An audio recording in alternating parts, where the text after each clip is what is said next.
ውድ ጠለስ ሚዲያ ቤተሰቦች ሰላም ጤና ይስጥልን። ይህ በጠለስ ሚዲያ በአሳየ ደርቤ የሚቀርበው የሰኔ 18 ቀን 2018 ዓ.ም የዘወትር ዝግጅታችን ነው።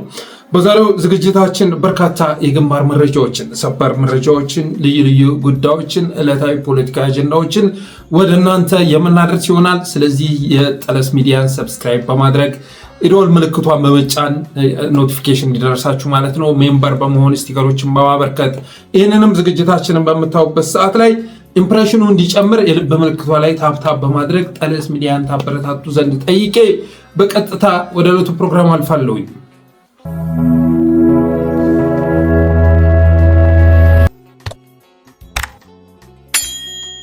የመጀመሪያው ርዕሳችን ሰበር መረጃ ተብሎ ሊገለጽ የሚችል ነው። በደጋዳሞት ተአምር ተፈጽሟል። ሻለቃ ዝናቡ የክረምቱ መግቢያ ላይ ከዚህ በፊት ጀብዶ የፈጸመበት ቦታ ላይ ዛሬም ተመሳሳይ ታሪክ መጻፍ ችሏል። ወደ ዳሞት ምድር በክረምቱ ሰዓታት ትምጡ እያሏቸው ዝናቡ ዶፍ ጥሎ ጎርፎኖ ፈጃቸው እስኪባል ድረስ ዛሬ የብርሃኑ ጁላ ጦር ሐሙስ ገበያ ላይ ቀውጢ ፈልቶበታል። ሐሙስ ገበያ ላይ ከነመሪው ጭምር የተበላበት ሁኔታ ተፈጥሯል። ይህ ዘመቻ ከታወጀ 8 ቀን ሆኖታል። በትናንትናው መረጃችን እንደምታስታውሱት ከፈጠነ ዛሬ ማታ ማለት ያለፈው ምሽት ማታ ማለት ነው።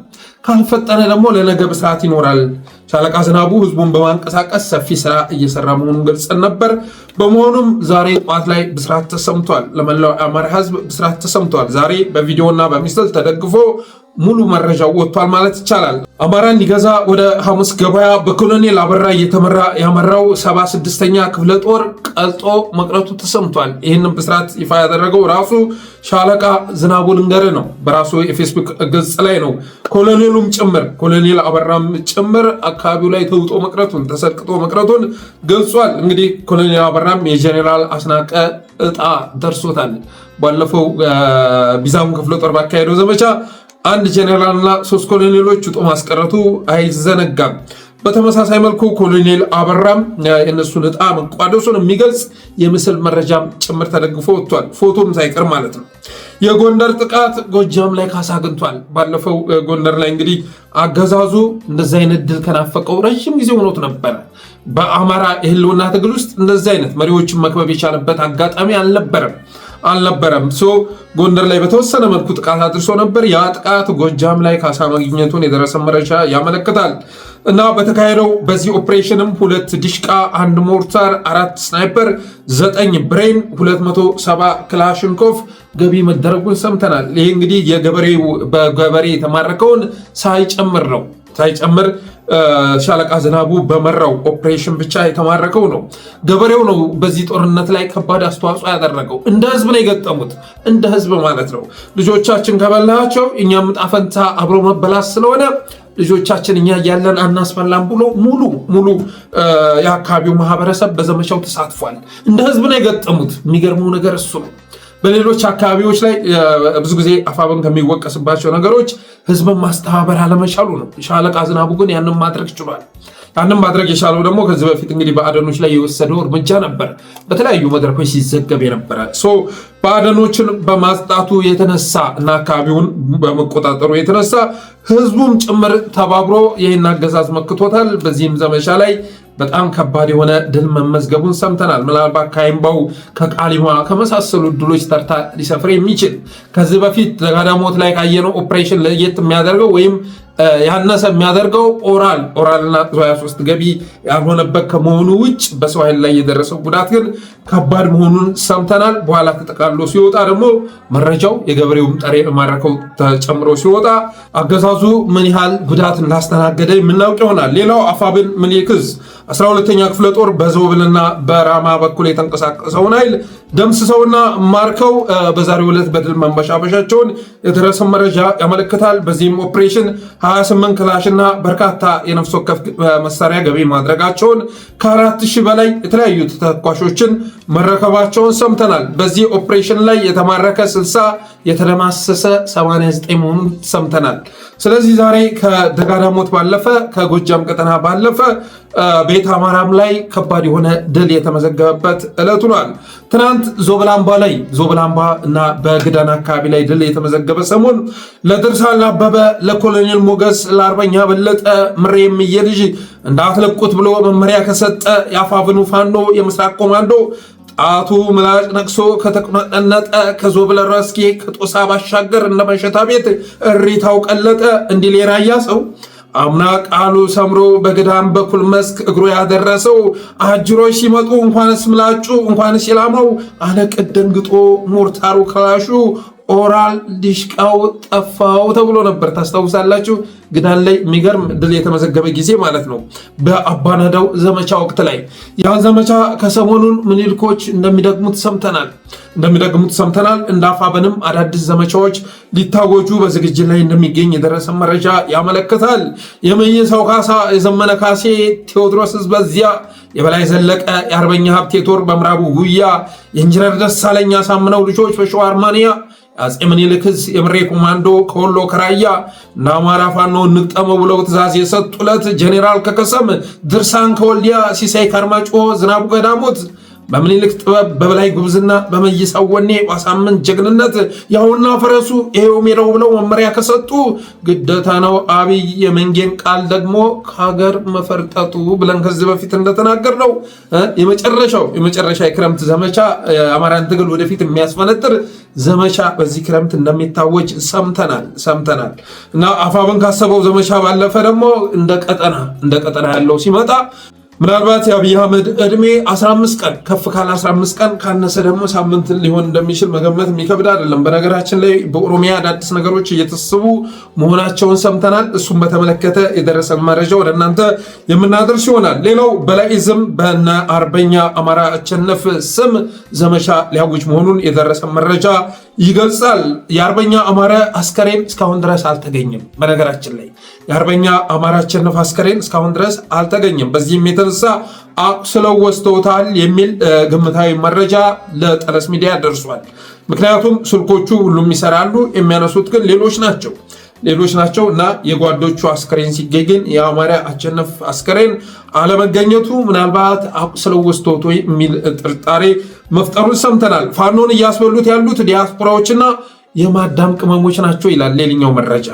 አገዛዙ ከነዚህ ኃይሎች ጋር ተሞዳምዶ እየተጠቀመባቸው ነው። ስለዚህ ከዲያስፖራ ጋር ግንኙነት የምታደርጉ ሰዎች፣ ከማዳም ቅመሞች ጋር ግንኙነት የምታደርጉ ሰዎች ግንኙነት አታደርጉ አንልም። አስፈላጊ በሆኑ ጉዳዮች ላይ ግንኙነት ልታደርጉ ትችላላችሁ። ያምኖ ግን ሙሉ ጥንቃቄ ማድረግ ያስፈልጋል። በመደበኛ ስልክ እየተደዋወልክ መረጃ የምትሰጥ ከሆነ እንቅስቃሴያችሁን የምትሰጡ ከሆነ እየተበላችሁ ነው። ምን ሲሆን ከውጭ ሀገር ከተደወለ ኃይል ጋር ወደዚህ ቦታ ልሄድ ነው፣ ወደዚህ ላማራ ነው፣ እዚህ ቦታ እጀር ሰበሰብ ነው እያልክ እንዴት መረጃ ትሰጣለህ? ሌላ ጉዳይ አውራ፣ ችግር የለውም።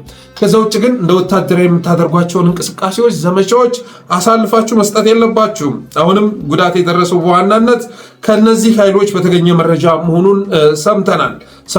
ስለዚህ ጥንቃቄ ማድረግ ያስፈልጋል እንላለን። በተረፈ የዛሬው ቀን በቤት አማራና በጎጃም ከባድ ድል የተመዘገበበት ዕለት ሆኖ በታሪክ ላይ ሰፍሯል።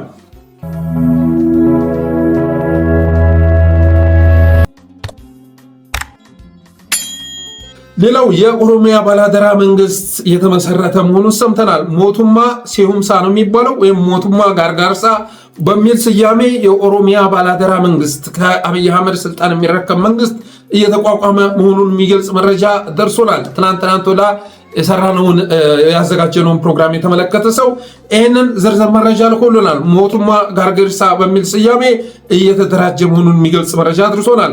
አብይ ሁሉ ነገር ከአቅሙ በላይ ከሆነ ለሸኔ ሰራዊት ስልጣን ለማስረከብ ተስማምቷል ይላል የመረጃ ምንጫችን። አብይ ሁሉ ነገር ከአቅሙ በላይ ከሆነ ለሸኔ ሰራዊት ስልጣን ለማስረከብ ተስማምቷል። ግን ከአቅሙ በላይ ከመሆኑ በፊት ሁሉም ባለ በሌለ አቅሙ ሊያግዙት እንደሚገባ ተናግሯል። ለኦነግ ሳይሆን ለሸኔ ስልጣን ለማስረከብ ተስማምቷል።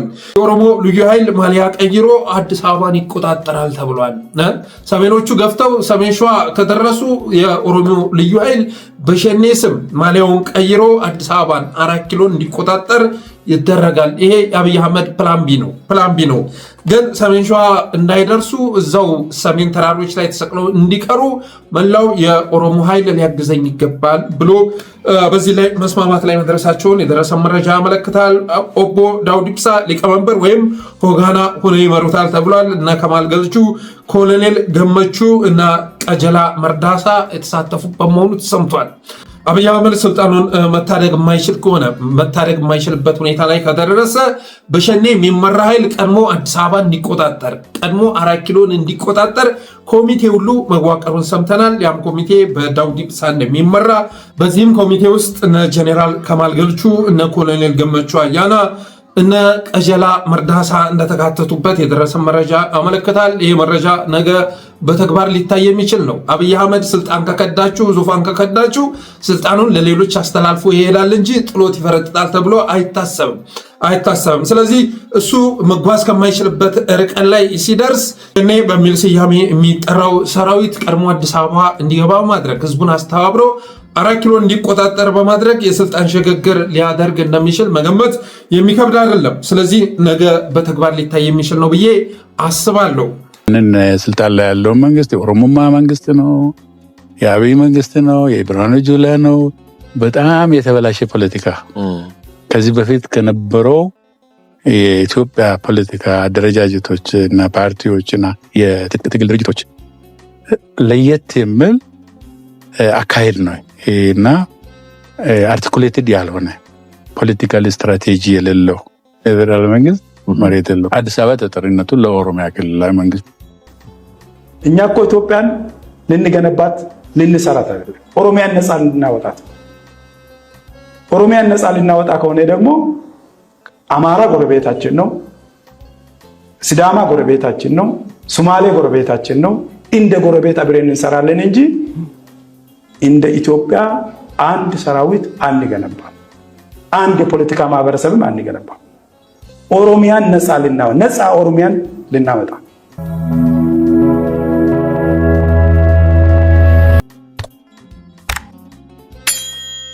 ሌላው እንግዲህ ማንነትን መሰረት ባደረገ መልኩ ሲያጠፋፋን የነበረው አገዛዝ አሁን ወደ ሃይማኖት ስልቻ ውስጥ መግባት ማቀዱን በሚገልጽ መልኩ እየተንቀሳቀሰ ይገኛል። ማንነትን መሰረት ባደረገ መልኩ ኢትዮጵያውያንን ከዚህ በላይ ማጠፋፋት እንደማይችል ተረድቶ የሃይማኖት ፖለቲካን እያራመደ ይገኛል። አንዳንዶች አልተረዱትም እንጂ አሁን ኢትዮጵያውያን እየተጠፋፉ የሚገኙት የኢትዮጵያን ፖለቲካ እያተረማመሰው የሚገኘው የማንነት ፖለቲካ አይደለም፣ የሃይማኖት ፖለቲካ ነው። ተቆጣጥሮታል። የማንነት ፖለቲካን ገፍትሮ አስወጥቶታል። ይህንን ለመረዳት የአብይ አህመድን ሚኒስትሮች መመልከት በቂ ነው። ምን ያህል የፕሮቴስታንት እምነት ተከታይ፣ ምን ያህል የእስልምና፣ ምን ያህል የኦርቶዶክስ እምነት ተከታይ የሆኑ ሚኒስትሮች እንዳሉ ማየት ይበቃል። ስለዚህ አደረጃጀቱም በሃይማኖት ላይ የተመሰረተ መሆን ጀምሯል። ምንም እንኳን አብይ ሲጨንቀው በኦሮሞ አስተሳሰብ ኦሮሞ ጉያ ውስጥ ለመወሸቅ እየሞከረ ያለ መሪ ቢሆንም በተግባር ግን እያራመደ ያለውን ነገር ስትመለከቱ የሃይማኖት ፖለቲካ እንደሆነ ይገባቸዋል። ለምሳሌ ወለጋ ላይ ጥቃት ሲፈጸም የነበረው ማንነትን መሰረት ባደረገ መልኩ ነበር። በተመሳሳይ መልኩ መተከል ላይ፣ በሌሎች አካባቢዎችም ላይ ማንነትን መሰረት ያደረገ ጥቃት ነበር። አሁን ላይ ግን በማንነት የተደራጁ ኃይሎች መሰባሰብ በመጀመራቸው የተነሳ ችግራቸውን መቅረፍ በመጀመራቸው የተነሳ የሚያላቅቅበት የሚያሳብብበት አጥቷል። ስለዚህ አርሲ ላይ ለምሳሌ ጭፍጨፋው ሃይማኖትን መሰረት ያደረገ እንዲሆን አድርጓል። ከዛ በኋላም ያንን አጀንዳ ለማድበስበስ ተብለው የሚፈጸሙ ነገሮች ሃይማኖታዊዎች ናቸው። በትናንትናው ዕለት የተሰማው ደግሞ በባቲ ከተማ ወሎ ማለት ነው። በባቲ ከተማ በካህን ላይ ግድያ መፈጸሙ ተሰምቷል። ካህኑ ምንም ያጠፉት ጥፋት አልነበረም። መንገድ ላይ እየሄዱ ሳለ በተተኮሰ ጥይት መገደላቸው ታውቋል። በአዲስ አበባ በአያት 49 አካባቢ ተጠንስሶ የነበረውን ሴራ የምትዘነጉት አይደለም። በአዲስ አበባ አያት 49 አካባቢ በፕሮቴስታንት እምነት ተከታዮችና በኦርቶዶክሳውያን መካከል ግጭት ለመቀስቀስ ማቀዳቸውን በሚገልጽ መልኩ ጥቃት ተቀነባብሮ ነበር፣ ሴራ ተደግሶ ነበር። ያንንም በተመለከተ ከሁሉም አስቀድመን መረጃ ቪዲዮንም ጭምር አስደግፈን ያመጣነው እኛ ነን። ትናንት ኢትዮ ፎረም የሚገርም ትንታኔ የሚገርም ፕሮግራም ሰርቶበታል። ገብታችሁ ብታዩት ጥሩ ነው። የታቀደው ግን ምንድነው? የኮንዶሚኒየም ባለቤቶች የአረንጓዴ ለመናፈሻ ልማት ተብሎ የተያዘን ቦታ እና ባለቤት ያለውን ቦታ ለአንድ ፓስተር ይሰጡታል።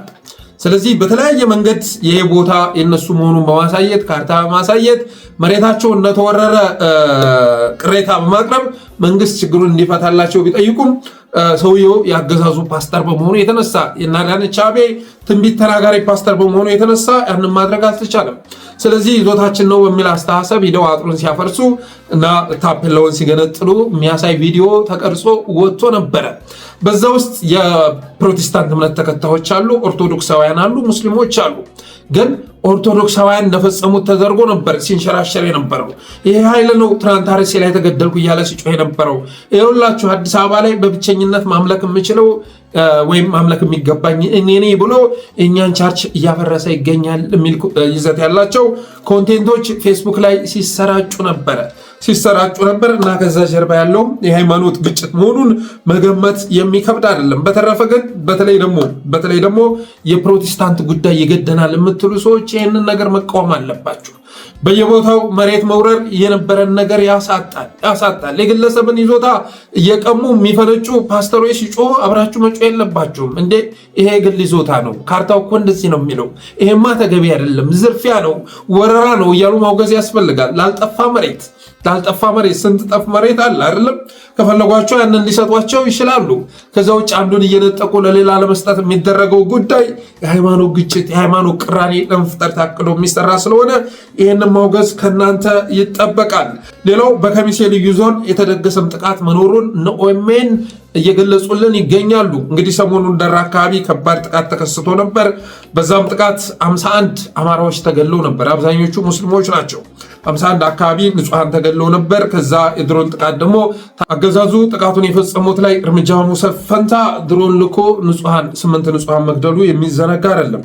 ከዛ በኋላ ደግሞ ምክንያቱ ባልታወቀ ሁኔታ በአማርኛ የሚናገር ጸያፍ ቃላትን የሚናገር እና የአንድ እረኛ አልባሳት መያዙን በሚገልጽ መልኩ እንደዚህ ወደ ላይ አንጠልጥሎ በዱላው ማለት ነው እያሳየ መጥፎ ቃላት የሚናገር እነዚህ ከብቶች ከከላይ አካባቢ የመጡ ናቸው እያለ ማህበረሰብ እየጠራ የሚያንቋሽሽ ተናጋሪ በቪዲዮ ተቀርጾ ተልኮልናል።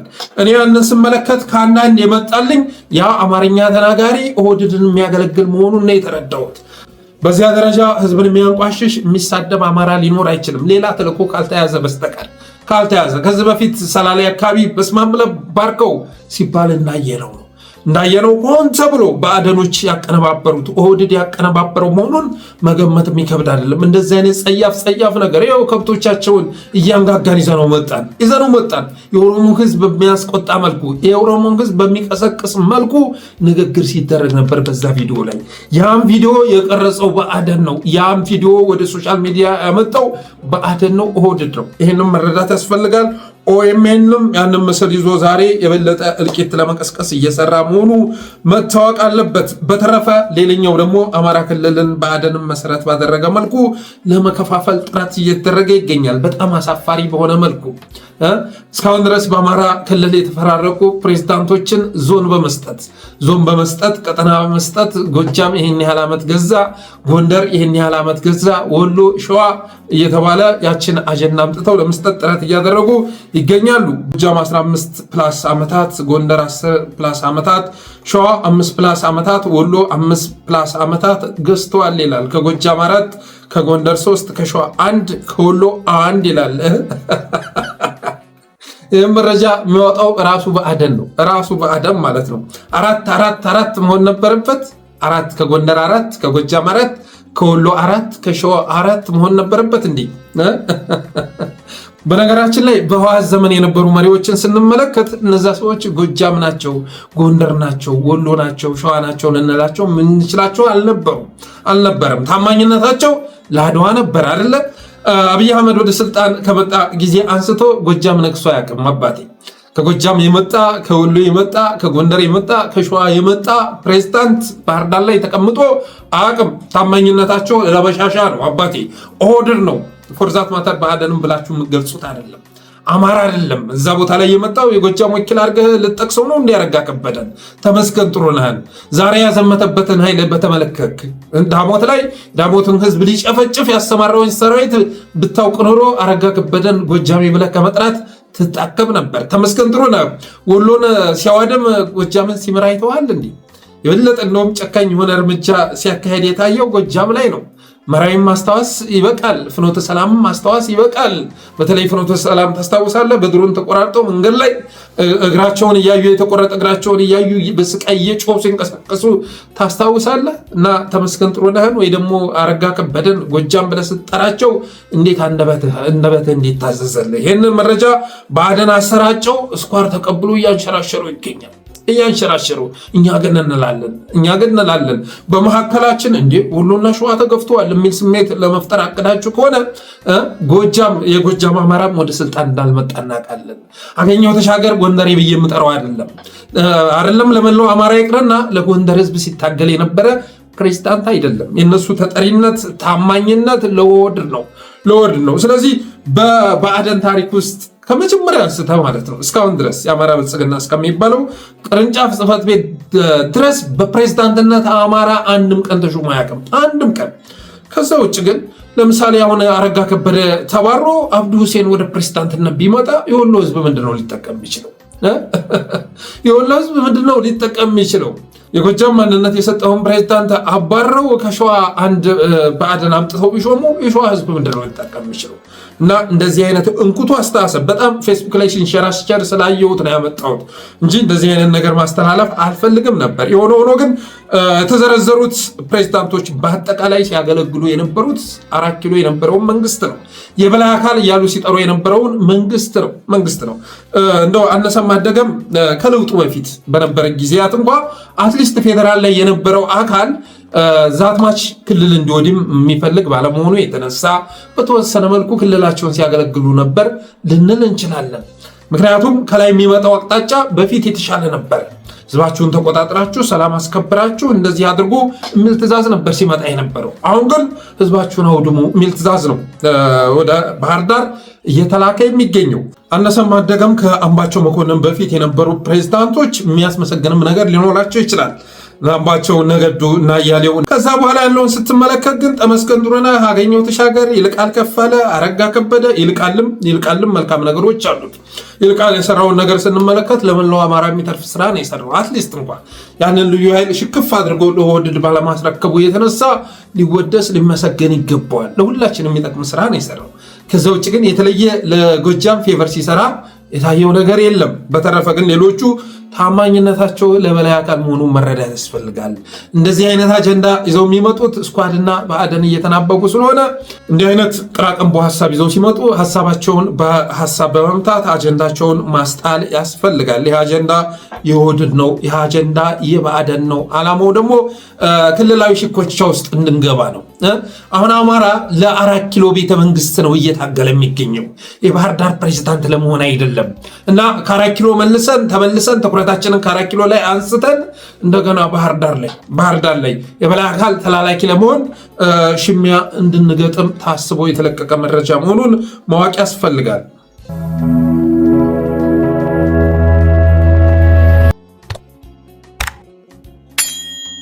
ቀጣዩ መረጃችን ከሆሳዕና የደረሰን ነው። ከሆሳዕና አካባቢ እጅግ አሳዛኝ አስገራሚ ተብሎ ሊገለጽ የሚችል መረጃ ትናንት ሶሻል ሚዲያ ላይ ወጥቶ ብዙዎቹን ሲያነጋግር ነበር። ይህም በተመለከተ አንድ እህታችን በእንባ ፊቷን እያራሰች የሚከተለውን ትላለች።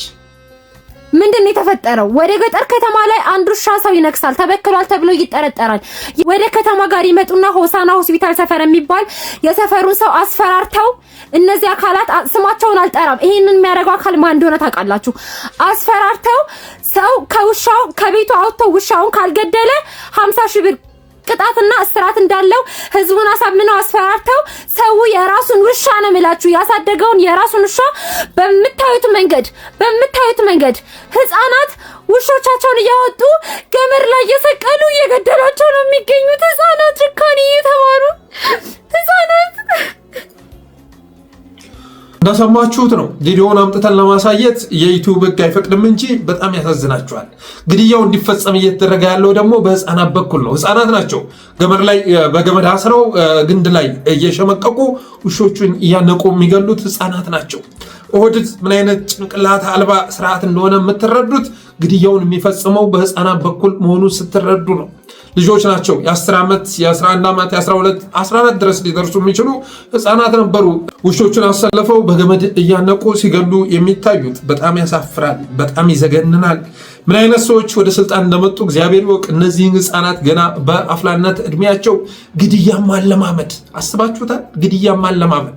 በነገራችን ላይ ኦህዴድ ለውሻም ነፍስ አይደለም ለሰውም ነፍስ ያለው አመለካከት እንደዚህ እኮ ነው። ቤታቸው ውስጥ ተዘግቶባቸው የሀገር ያለ እያሉ ከነጎጇቸው ሲቃጠሉ ለኦህዴድ ግድ አይሰጠውም አይደለ? ቶሌ ላይ ጊምቢ ላይ በሺ የሚቆጠር ንጹሃን በአንድ ቀን ተጨፍጭፈው አብይ አህመድ ስለ ችግኝ ሲያወራ ነበር፣ ስለ አበባ ሲያወራ ነበር። እና ለህይወት ያለውን አመለካከት ስትመለከቱ ይሄን አገዛዝ ምን አይነት አውሬ ስርዓት ወደ ስልጣን እንደመጣ ትረዳላችሁ። ቢያንስ እንኳ መርዝ መጠቀም ይቻላል፣ ሌሎች ነገሮችን መጠቀም ይቻላል። በወደድ ግን የመረጠው በህፃናት እጅ ውሾችን ማጥፋት ነው። የወደድ ምርጫ ውሾቹን ከማጥፋት ባለፈ ህፃናትን ግድያ ማለማመድ በመሆኑ የተነሳ በህፃናት እጅ ውሾቹን እያሳነቀ ሲያስገድል የሚያሳይ ቪዲዮ ለቆልናል። በተረፈ በዚህኛው ቪዲዮ ላይ የምታዩት ደግሞ ውሻህን ግደል አልገድለም እየተባባሉ በሚሊሻና በአንድ ግለሰብ መካከል የሚካሄድን ጭቅጭቅ ነው። ራሴ ለምን ገላለሁ? ነፍሰ ገዳይ ለምን ሆናለሁ? ነፍስ ያለውን ነገር ለምን እንገላለን? እንደዛ ሳይሆን አንተ ውሻን ግደሉና አልገልም መጥቶ ይግደል መንግስት ማንም አይገልም መጥቶ ይግደል አልገልም ምን በቃ ጥሩ እሺ ኦኬ ብቻ ነው። እኛ ወንጀለኞች አይደለም። ወንጀለኛማ በጣም ወንጀለኞች ናችሁ። በአደባባይ ውሻ ሰቅላችሁ ምገሉ ከዚህ በላይ ወንጀል አለ? እንደሰማችሁት ነው። የሁሉ ዘመቻ እንግዲህ አንድ ውሻ አንድ ሰው ነከሰ ተብሎ ነው። በየአካባቢው የስንት ሰው ህይወት ያውም በውሻ አይደለም በሰው ሲረግፍ ግድ የማይሰጠው አገዛዝ አንድ ውሻ አንድ ሰው ነከሰ ብሎ በሆሳዕና አካባቢ ያለ ውሻ በሙሉ እንዲገደሉ ፍርድ አስተላልፏል። ይህንን ለዓለም አቀፍም የውሻ መብት ተሟጋቾች አሉ አይደለም፣ ለነሱ መረጃውን ማድረስ ያስፈልጋል። እነዚህን የእኩይ ሰዎች ስራ ለዓለም አቀፉ ማህበረሰብ ማሳወቅ ያስፈልጋል። በተረፈ ይሄ ሁሉ ጭቅጭቅ እንግዲህ እያንዳንዱ የውሻ ባለቤት ውሻውን መግደል አለበት የሚል ትእዛዝ ተላልፏል። ከዛ ባለፈ ደግሞ ገዳይ ህፃናትን አሰማርተው ሆሳዕና ላይ ውሾችን እየገደሉ ይገኛሉ። ይህም የሚያሳየን የሰውን ያስተሳሰብ ደረጃ ነው። ትናንት አንድ መረጃ ወደ እናንተ አድርሼ ነበረ። ሌንጮ ለታን የተመለከተና ፕሮፌሰር አስራትን በተመለከተ የአጀንዳ ሶሻል ሚዲያ ላይ በደንብ ሲንሸራሸር ነበር።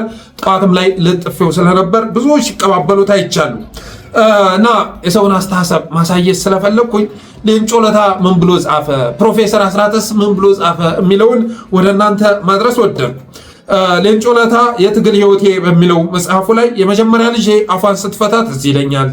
ያኔ የተከራየሁት በኮሎኔል ካሳዬ ማንደፍሮ ግቢ ውስጥ ነበር። ኮሎኔል አንዲት ቡችላ ነበረቻቸው። ስራውዬ ምሽል ላይ ወደ ቤት ስመለስ ልጄ በር ላይ ቁማ ቡቺና ስትል ሰማኋት። ጆሮዬም ማመን አልቻልኩም አለ። ጉዱኛለሁ። ልጄ ጭራሽ በስርዓቱ ቋንቋ አፍ ልትፈታ ነው ብዬ ተናደርኩ። ችግሩ የት እንዳለ አጠናው። ከቤት ነበር። ቤት ውስጥ ያሉ ሰራተኞች የሚናገሩት አማርኛ ነው። ልጆቼ በስራ ላይ ጎበዝ ነበሩ። ነገር ግን ልጄን አማርኛ እንዲያስለምዷት አልፈለኩም ማለት።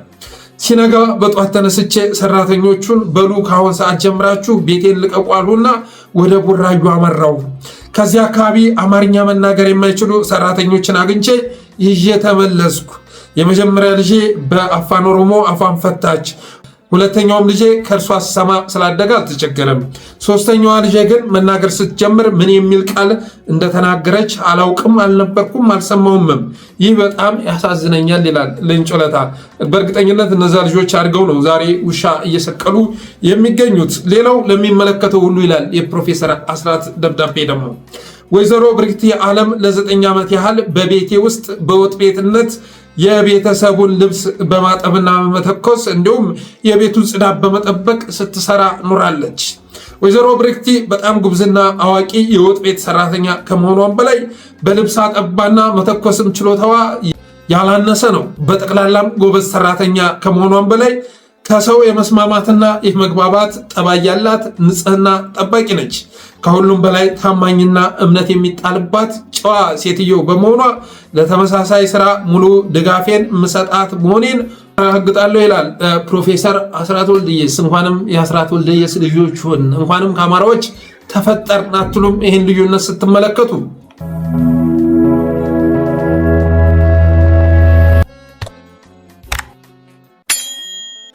ሌላኛው ርዕሳችን የኤርቪን ማሲንጋን የመቀሌ ጉዞ ይመለከታል። ኤርቪን ማሲንጋ ትናንትና ወደ መቀሌ ይሄዳል ተብሎ ነበር። ይሁንና የደህንነት ዋስትና አልሰጥም በማለቱ የተነሳ ጉዞ ተሰረዘ የሚል መረጃ እና ናፍታዎች ሲያንሸራሽሩ ነበር። ዛሬ ጉዞ እንደሚካሄድ ተገልጿል።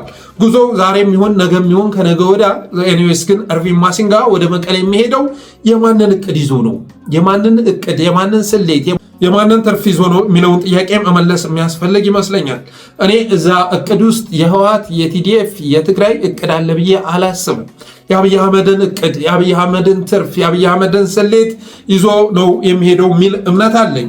ሰጥቶም የሚቀበለው ነገር ይኖራል ብዬ አላስብም። የሚቀበለው ካልሆነ በስተቀር የሚሰጠው ነገር ይኖራል ብዬ አላስብም። ስለዚህ ህወሓት ከተጀመሩ እንቅስቃሴዎች ራሱን ለማውጣት ቀርቶ የታሰቡ ነገሮችን ለማዘግየት ካሰበ ምን ይከሰታል በሚለው ጉዳይ ላይ የራሴ ምልከታ ወደ እናንተ ሳደርስ ህወሓት ከተጀመሩ እንቅስቃሴዎች ራሱን ለማውጣት ቀርቶ ለማዘግየት ካሰበ ምን ይከሰታል? ከአማራና ከኤርትራ ጋር ያለው አሊያንስ ይፈርሳል። በመጀመሪያ ደረጃ ህወሓት ከአማራ፣ ከአፋር፣ ከኤርትራ ጋር የፈጠረው አሊያንስ ይፈጥራል። ወደ ፕላን ቢ ተሸጋግሮ በእነሱ ላይ መቆመር ከጀመረ ያ አሊያንስ የሚፈርስ ይሆናል። ሁለተኛ የትግራይን ጥያቄ ሊያስመልስ ቀርቶ ራሱን ያስበላል። ራሱን ነጥሎ መጨረሻ ላይ ራሱን ያስበላል። አብይ አህመድ አሸናፊ ይሆናል። ሶስተኛ በሳምንት ውስጥ ከተማውንና ክልሉን ያስረክባል። አሁን የተጠነሰሱ ነገሮችን የሚያከሽፍ እንቅስቃሴ ውስጥ ከገባ ሳምንት ባልሞላ ጊዜ ውስጥ ከተማውንና ክልሉን ሊያስረክብ ይችላል። እነ ደብረጽዮን ዕጣ ፈንታም እነ ጌታቸው ረዳ ጋር ተመሳሳይ ይሆናል ብዬ አላስብም። ምናልባትም ከነ ስዩም መስፍን፣ ከነ አባይ ፀሐዬ፣ ከነ ሰዓረ መኮንን ተርታ ሊሰፍር ይችላል ብዬ ነው የማምነው። ሌላው ይሄ ክረምት ሞትና ህይወቱን የሚወስንበት ነው እላለሁ። ህወሓት ይህን ክረምት ሞትና ህይወቱን የሚወስንበት ነው። ይህን ክረምት ካሳለፈ ከዛ በኋላ ህይወት ይኖረዋል ተብሎ አይታሰብም። የመጨረሻ አብይ አህመድ እጁን ጠምዝዞ በተባበረ ክንድ አሸንፎ ወደ እውነተኛ ድርድር ለማምጣትም ሆነ አብይ አህመድን ሙሉ ለሙሉ ስልጣኑ ለማንሳት ከታሰበ ይሄ ክረምት የመጨረሻው ነው እና ይችን ክረምት ከሌሎች አካላት የምትመጣ ማባባያ ተቀብሎ እሷን ካሳለፈ ቀጣይ ዓመት ላይ ህወሓት በስልጣን ይኖራል ብዬ አላስብም። ስለዚህ ሚስካልኩሌሽን ውስጥ ላለመግባት ጥንቃቄ ማድረግ ያስፈልጋል። ነጮቹ አብይን ወደ መደገፍ የተሳወሩት ከተፋላሚዎች ተሽሎ በመገኘቱ የተነሳ ነው። ምዕራባውያን አሁን ላይ አብይ አህመድን ለመደገፍ የተገደዱት ማይረባ የመጨረሻ እንኩትኳች የሆነ መሪ መሆኑን ቢረዱም እሱን ለመደገፍ የተገደዱት ቢያንስ ከተፋላሚዎች ይሻላል ብለው ስላመኑ ነው። አንድነት የላቸውም ተብሎ በመታሰቡ የተነሳ ነው። ኢትዮጵያ ውስጥ ያሉ አማጽያን በተበጣጠሰ መልኩ የሚንቀሳቀሱ ናቸው። ወደ አንድነት ሊመጡ አይችሉም ተብሎ በመታመኑ የተነሳ ነው። ከዚህ በፊት እኮ አንድ መረጃ ወደ እናንተ አድርሼ ነበር። ምናልባት አሁን ጽምዶ የሚባለውን በተለያዩ ቦታዎች የሚቀነቀነውን ሀሳብ ጽምዶ የህዝብ ለህዝብ ነው። በሌሎች በወታደራዊም በፖለቲካዊ ጉዳዮችም እየተሰራባቸው ያሉበትን አንድነቶች እነዛ ምክረ ሀሳቦች የመጡት ከነጮቹ ነው በማለት ስናገር ነበር። አንድ ላይ ሆኖ ከሌጋ ስሩ የሚል ትእዛዝ ሰጥተዋል በማለት መረጃ ወደ እናንተ ሳደርስ ነበር። ይሁንና ግን ያ ነገር ሊፈጥን ባለመቻሉ የተነሳ አብይን ወደ መደገፍ ተሸጋግረዋል። ሌላው ትናንትና እንግዲህ ጌታቸው ረዳ ጄኔራሎችን ሰብስቦ እጅግ አስጸያፊ የሆኑ ንግግሮችን ሲያደርግ ነበር። አብይ አህመድን ከዚህ በፊት የዘለፈባቸውን ነገሮች አካክሳለሁ ብሎ ኤርትራንና ኢትዮጵያን ለማነጻጸር ጥረት ሲያደርግ ነበር። ሲያደርጋቸው የነበሩ ንግግሮች በሙሉ ኤርትራውያንን የሚያስቆጡ ነበሩ። የሚያስቆጡ ማለት ነው። ኢሳያስ አፈወርቂ ካለፈ ኤርትራ አገር ብላ የምትቀጥልበት እድል ስለሌለ ኤርትራን ለመቀበል ዝግጁ ሆኖ መጠበቅ ያስፈልጋል በማለት ጌታቸው ረዳ ኤርትራውያንን ሲቀሰቅስ ነበር። ከዚህ በፊት በትግራይ ጦርነት ጊዜ ከትግራይ ጎን የተሰለፈ መስሎ ኦህዴድን የሚጠቅም ስራ ሲሰራ ነበር ጌታቸው ረዳ። በትግራይ ጦርነት ላይ አስተላለፉ ከህወሓት ጋር ከመሰላችሁ ተሳስታችኋል። ከኦህዴድ ጋር ነበር አስተላለፉ። ምክንያቱም አማራው እኮ ሆ ብሎ ተነስቶ ከአብይ ጎን እንዲሰለፍ ያደረገው የጌታቸው ረዳ ዛቻና ማስፈራሪያ ነበር እኮ። አንድ ጊዜ የአማራ ኤሊት ጋር ሂሳብ እናወራርዳለን፣ ትንሽ ቆይቶ ደግሞ እኛ አማራ ላንም የጎንደር ነው የሚል ከፋፋይ ንግግር ሲያደርግ መታየቱ ኢትዮጵያን በተመለከተ ሲሰነዝረ የነበረው ዛቻ ኢትዮጵያን በሙሉ ከአብይ አህመድ ጋር እንዲተባበሩ አስገድዷቸዋል። ስለዚህ አሁን ደግሞ ኤርትራ ላይ እየተናገረ ያለውን ንግግር ኤርትራውያን በሙሉ ተቃዋሚ የሚባሉትም ጭምር ከኤርትራ ጋር እንዲተባበሩ የሚያደርግ ነው። ኤርትራውያን ሀገራቸው እንዲትፈርስ ይፈልጋሉ። አባቴ ይፈልጋሉ። ኢሳያስ ከወደቀ ወደ ኢትዮጵያ መጥተው መቀላቀል ይፈልጋሉ። እንደዚህ አይነት ኒድ አሰስመንት አካሄዱ ነው እየተናገረ የሚገኘው። አሰስመንት ሰርቶ ነው እየተናገረ የሚገኘው? አይመስለኝም። በሉዓላዊነታቸው አይደራደሩም። ስለዚህ ይሄ የጌታቸው ረዳ ንግግር ኤርትራውያንን አስቆጥቶ ከኢሳያስ አፈወርቂ ጎን እንዲሰለፉ የሚያደርግ ነው። ከዛ በኋላ ስላለው ነገርም እንዲያስቡ የሚያደርግ ነው። ኦህዴድ ስልጣን ላይ እስካለ ድረስ ኤርትራ የምትባል ሀገር ሰላም እንደማይኖራት የገለጸ ነው። የእነ አብይ አህመድ አስተሳሰብ ከባህር በር ባለፈ ሉዓላዊነትም ጭምር የሚዳፈር መሆኑን የገለጸ ነው ብዬ አስባለሁ። በተረፈ እስካሁን ድረስ ኢሳያስ አፈወርቂ ሲከተለው የነበረው ነገር ኢትዮጵያ ውስጥ አሽከሮችን በመመልመል ኢትዮጵያን የማተራመስ ስራ ሲሰራ ነበር ብሏል ጌታቸው ረዳ። ይሄኛውን ንግግሩን እንቀበላለን። ይሄ ደግሞ ኦህዴድን እንዳያስቆጣ እሰጋለሁ፣ አብይ አህመድን እንዳያስቆጣ እሰጋለሁ፣ አባቴ እነ ባጫ ደበሌን እንዳያስቆጣ፣ እነ መሐመድ ተሰማን እንዳያስቆጣ፣ እነ አበባው ታደሰን እንዳያስቆጣ እሰጋለሁ። ባለፉት እንግዲህ 5 ዓመታት እኮ ከኤርትራ ጋር አሊያንስ ፈጥረው ከኢሳያስ ጋር ሲላላሱ የነበሩት የአብይ ጄኔራሎች ናቸው። አብይ አህመድና ኢሳያስ አፈወርቂ ነበሩ አይደለ አንድ ላይ ሲጓዙ የነበረ። ስለዚህ አሽከሮች የሚለው ጥሪ ሊገልጽ የሚችለው እነሱን ነው። ይሄ ንግግር ግን ኦህዴዶችን እንዳያስቆጣ እሰጋለሁ።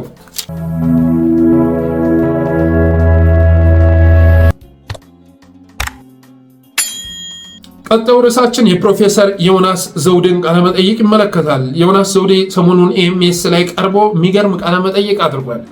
በነገራችን ላይ ከዛ ቃለመጠይቅም ባለፈ ፌስቡክ አካውንቱ ላይ አሁን የሚጽፋቸው ነገሮች በጣም ወሳኝ ሀሳቦች ናቸው ብዬ አምናለሁ። ስለ ፕሮስፐሪቲ ጎስፕል ሰፊ ማብራሪያ ሰጥቷል። ሰፊ ማብራሪያ ኢቨን ፕሮስፐሪቲ ፓርቲ አርማውን እንዴት እንደወሰደው በግልጽ ሲያብራራ ነበረ።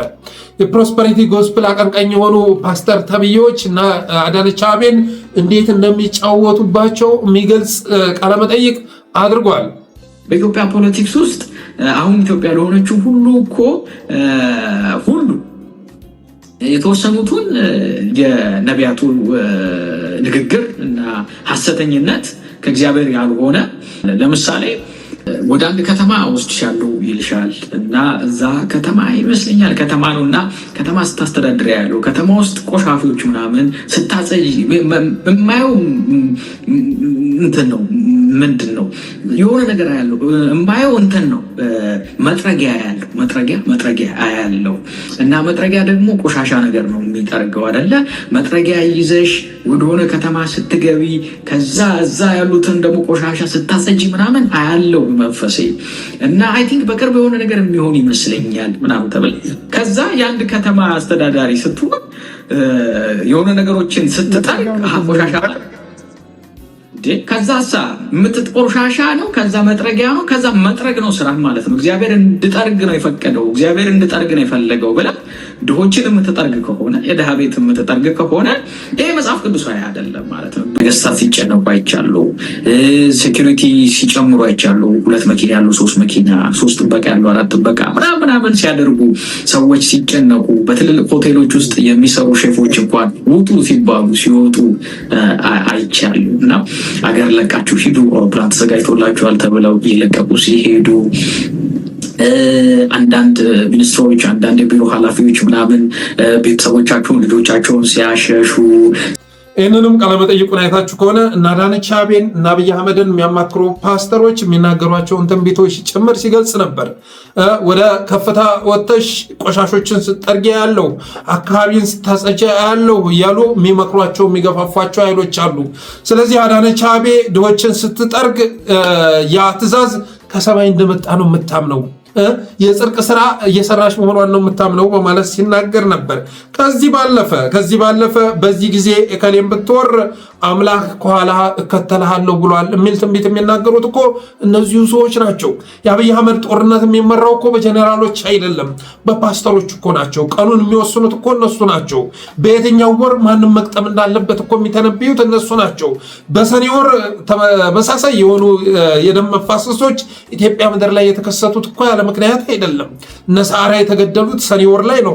እናሳምነው ስትመለከቱ ሰኔ ወር ላይ ነው። አብዛኞቹ ክስተቶች በኢትዮጵያ ምድር ላይ የተስተናገዱት በሰኔ ወር ነው አይደለም። ያ የሆነበት ምክንያት ከጀርባ የጠንቋዮች አመለካከት በመኖሩ የተነሳ ነው። በዚህ ጊዜ እከሌን ብትሽር፣ በዚህ ጊዜ እከሌን ወደ ስልጣን ብታመጣ በማለት ትንቢት የሚሰጡት እነሱ ናቸው።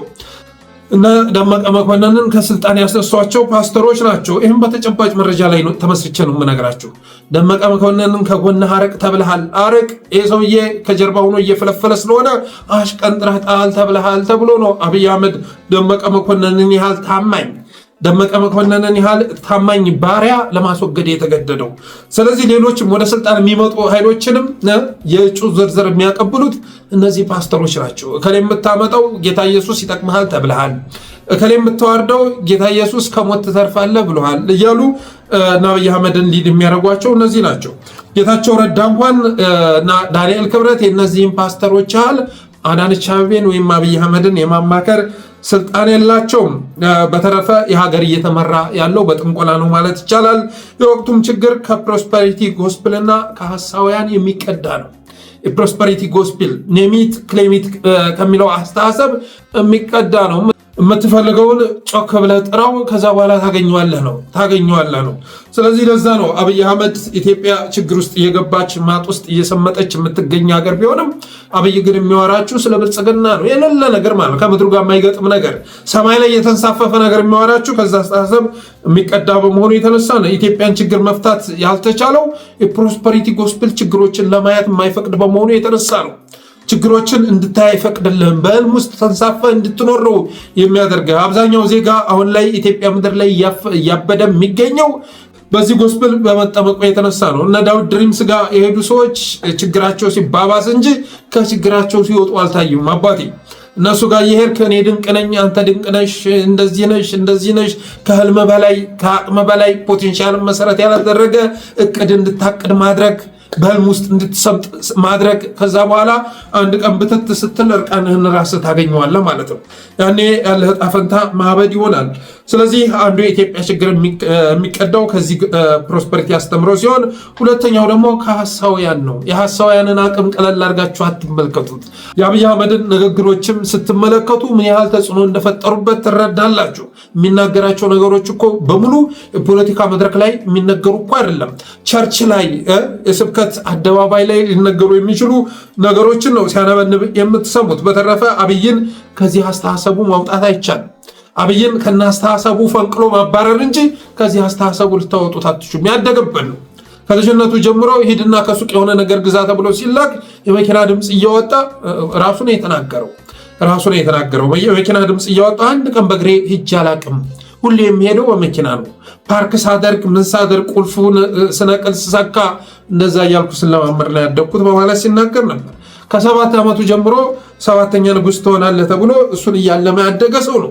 ያንም መሰረት አድርጎ ወደ ስልጣን የመጣ ሰው ተሳክቶለት ወደ ስልጣን የመጣ ሰው ከዛ አስተሳሰብህ ላውጣ ብትለው በታሪክ ሃይማኖትን ቀይር እንዳልከው ነው የሚቆጥረው። ስለዚህ የሚሳካ አይደለም እላለሁ። መፍትሄው አብይ አህመድን ማስወጣት ነው።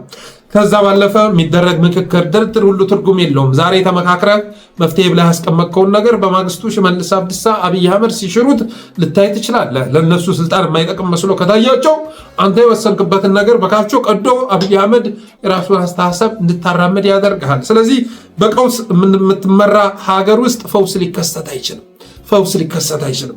መፍትሄው ይህንን የቀወሰ መሪ ቀውሶ ሀገር እያሳበደ የሚገኝ መሪ ከ4 ኪሎ ማሰናበድ ነው እላለሁ። በተረፈ አብራችሁ ስለቆያችሁ አመሰግናለሁ።